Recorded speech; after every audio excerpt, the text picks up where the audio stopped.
Financial independence, retire early in South Africa. My name is Bird, and financial independence, retire early. So I'm clearly all about financial freedom, financial literacy. Retiring early is also all about freedom. So the concept is something that I'm going to interrogate today, considering CBDCs, which are central bank digital currencies. Right. Remember, I'm not a financial advisor, so this channel is not about financial advice. It is about my journey as I go through financial literacy, understanding, the global and micro political, economic things that matter to me as an investor, as I define and continue to understand my investment thesis. So do your own research, lean on your own understanding, I guess, and the understanding of people that you know and trust, and make up your own mind and decide for yourself what you want to invest to and how you are going to seek your own financial independence so you can be financially free and retire early. CBDCs, central bank digital currencies. Interesting, right? So, yeah, just before I even talk about what are CBDCs, right? Central bank digital currencies. It's in the name. Central bank. What is a central bank? Most countries have central banks. Some countries call them reserve banks. Some countries call them central banks. In South Africa, it's called the South African Reserve Bank. Well, most central banks should be independent, right? And think and work independently or hand in hand with a government, but should not be controlled by government, because government changes.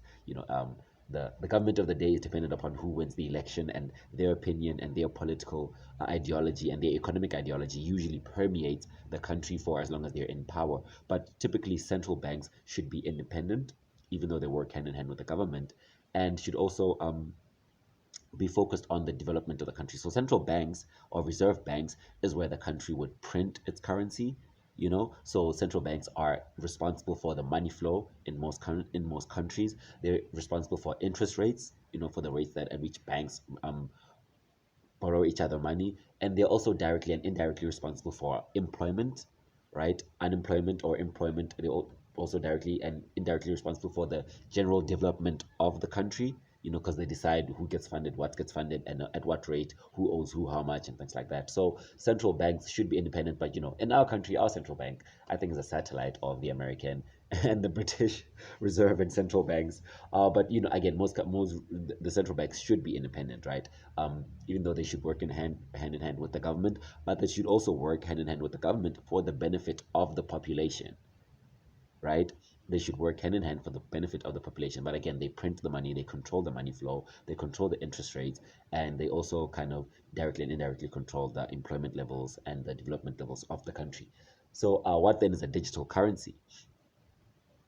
I mean, I guess we've had digital currencies for as long as like checks and computers have existed, where the money is digital. But in this specific context of central bank digital currency, it means that now the central bank, instead of printing money on paper like we do, which is, technically fungible, right? So if you can get 100 rand from the Reserve Bank and you can go buy with it, and you for all intent purposes you might never ever touch that specific 100 rand ever again, and that 100 rand will flow in the market undetected for a better for for like a yeah, generally undetected, and also can be interchanged for 250 rand notes of the same value, or 10 rand notes for the same value, and no value is generally lost, and no, again, it's not tracked, it's not noted, it's not important that it was changed for, that whether it's 100 rand or 250s, that has no real tangible value or importance to the transaction, right? So now with the central bank digital currency, it is the digital currency concept now is built on the concept of Bitcoin and blockchain. So it is now central banks printing digital money on the blockchain, just like Bitcoin. So Bitcoin was created for freedom, right? It is not centralized and is technically untraceable, right? you know and um and also non-fungible in some contexts. But now you will have central banks printing digital currency that can be tracked, that can be traced, that cannot be interchanged, uh, much like paper money, without the freedom and the independence and the anonymity that paper money gives you, right? So now this digital, because the central bank is printing this money digitally, it can know specifically where every digital rand went.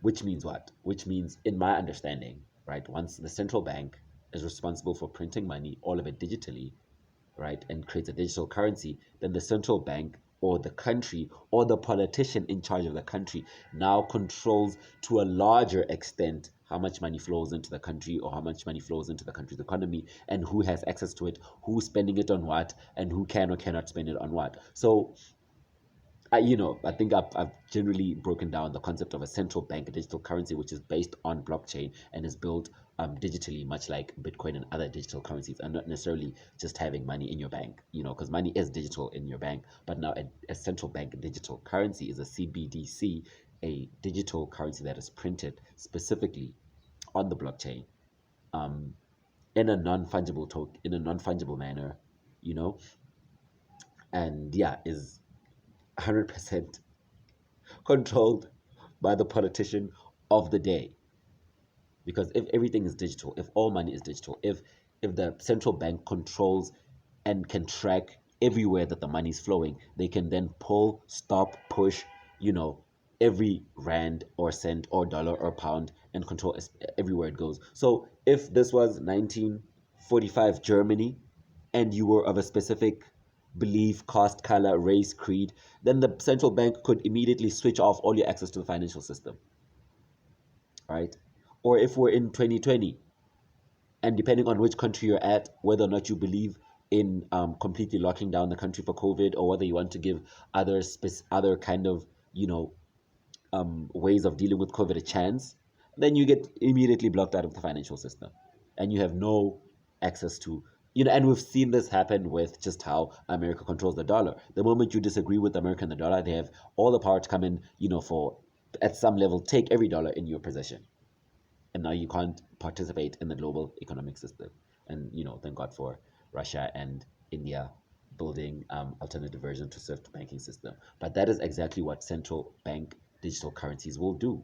They will give all the power and all the control and all the power and the control of every digital currency printed to the central bank that printed it, and ultimately to the politician in charge of the day. So, in my opinion, I believe that central bank digital currencies are a terrible idea for humanity. They're all about control. It's ultimately Big Brother.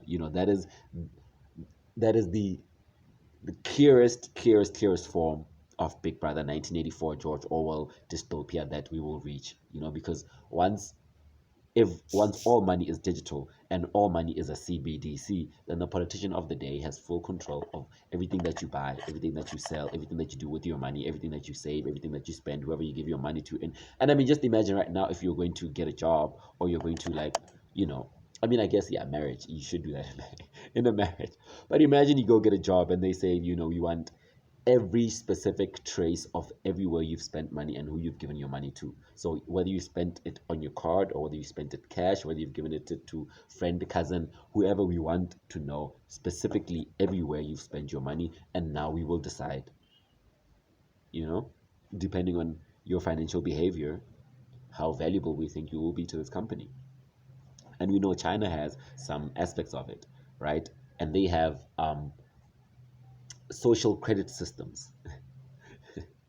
And if you behave how the government wants you to behave, then you have access to your CBDCs. And if you don't behave how the government wants you to behave, then you do not have access to the CBDCs, and they can immediately lock you out, or stop your money flow, or block you from certain purchases, or just fine you immediately and take the money right out of your bank account, because they have full access, right? And you cannot withdraw it in a fungible manner and interchange it, and barter and do other things that people cannot have track for, or track of. But you now are forced to spend all your money digitally, and everything is on the blockchain, and everyone, or specifically the politician of the day, has access to all of your financial habits.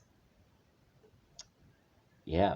So I don't know. Let me know what you think about CBDCs, whether you think they're good or bad idea. I mean, obviously, yes, fraud and financial crimes will be tracked a lot easier. But I think we already are going into a world where we have a fine balance between being able to track money and not being able to track money when we don't want it to be tracked, right? I mean, the biggest scammers can be found, honestly. All of the biggest scammers, even on the dark web, they can be found, right? but we don't have to live in a world where the politician or the government of the day has full access to everything I do with my money, right? But if I do decide to do wrong things, I think the government is well within my right and their right. My right meaning, because I mean, if I live in a democratic society, I should know what's wrong and what's right. And if I'm harming people, if I'm stealing from people, if I'm committing fraud, then I guess to protect me and other people, the government is well within their right to arrest me. But if I'm not doing anything wrong and everything is all consensual and everything is well understood within my right and other people's rights, then the government does not need to know. And the companies that I'm trying to work for, that I'm buying from, nobody needs to know except me and the bank that I'm trying to get money from anyway. But if you're not giving me any money and I'm working for my money from, the company that I work at, then you don't need to know where I'm spending my money. And even if you are my bank, you don't need to. I need all my money in cash, and I'll spend it how I choose to see fit. Again, thank you for watching. Leave your comments. Let me know what you think. Share, comment, like, subscribe, and tag or share with anybody else who you think will find this content valuable. Bye.